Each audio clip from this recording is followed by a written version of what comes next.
नमस्कार, आप देख रहे हैं राजनीति 24 न्यूज। आइए डालते हैं इस वक्त की बड़ी खबरों पर नजर।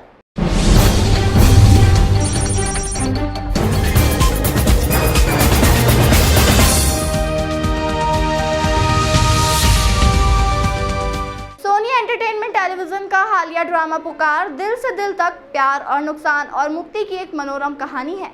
शो की कलाकार अभिनेत्री सुखदा खांडकेकर, सायली सालुंके, अनुष्का मर्चडे और अभिषेक निगम इंदौर पहुंचे। हर सोमवार से शुक्रवार प्रसारित होने वाला यह शो सरस्वती के जीवन और उसकी खोई हुई बेटियों वेदिका और कोयल से फिर मिलने की उसकी अथक खोज पर आधारित है, जो एक व्यक्ति की दुष्ट योजना के कारण जुदा हो गई थी। हालात उनकी राहों को फिर से मिलाएंगे और साथ मिलकर उन्हें ताकतवर माहेश्वरी परिवार का सामना करने के लिए चुनौतियों का सामना करना होगा। राजेश्वरी माहेश्वरी परिवार की मुखिया है, जो सख्त शासन करती है।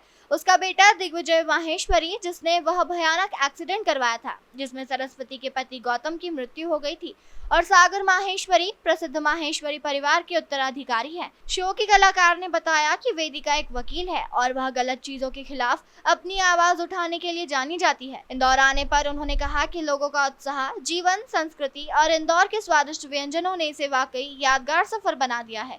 यहाँ आकर्षक और मेहमान नवाजी से भरपूर शहर है और मैं वापस लौटकर वह इसके कई अन्य खजाने को खोजने की प्रतीक्षा नहीं कर सकती। सरस्वती की भूमिका निभाने वाली सुखदा खांडकेकर ने कहा कि इंदौर की उत्साही भावना और यहाँ के लोगों की सहजता मेरे किरदार सरस्वती, जो एक मजबूत महिला है, के गुणों से मेल खाता है।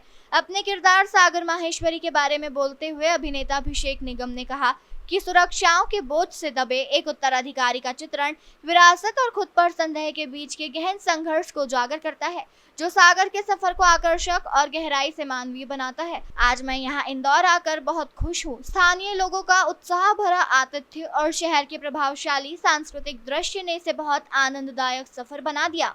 सोनी एंटरटेनमेंट टेलीविजन पर आ रहा है 27 मई से हर रात 8:30 बजे, और आज 10वां एपिसोड आप देखेंगे पुकार दिल से दिल तक का। ये बहुत प्यारी कहानी है जो action, thrill, romance, intense emotions, एक माँ का इमोशन अपने बच्चों के लिए, जो अलग अलग माएँ आपको मिलेंगी अलग अलग इमोशन से, अपने अपने बच्चों के लिए उनका भला चाहते हुए।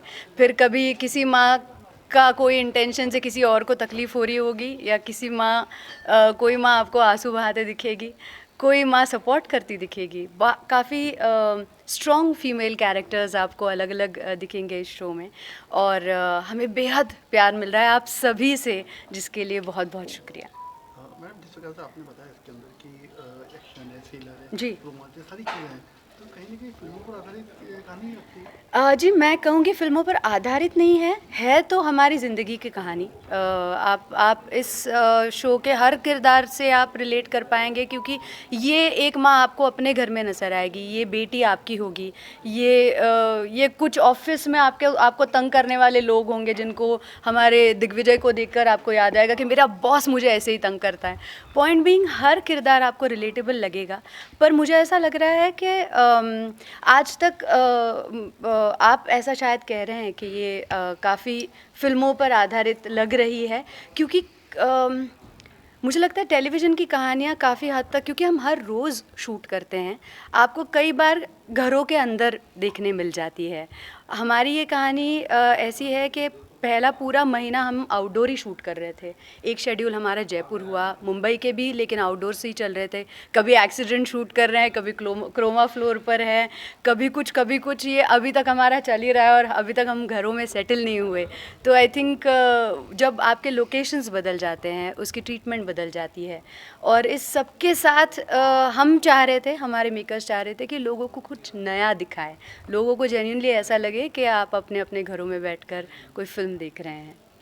आपका रोल मैडम एक माँ का है, बहुत अच्छा है जो रोल है जी। कितना चैलेंजेस रहा, खासकर मिलने बिछड़ने, बेटियों के मिलने की इच्छा, इस प्रकार से आपको उम्मीद रखी है इस सीरियल के अंदर? इस रोल के चैलेंजेस को देखकर ही मैंने अग्री किया कि मैं ये किरदार प्ले करना चाहूँगी।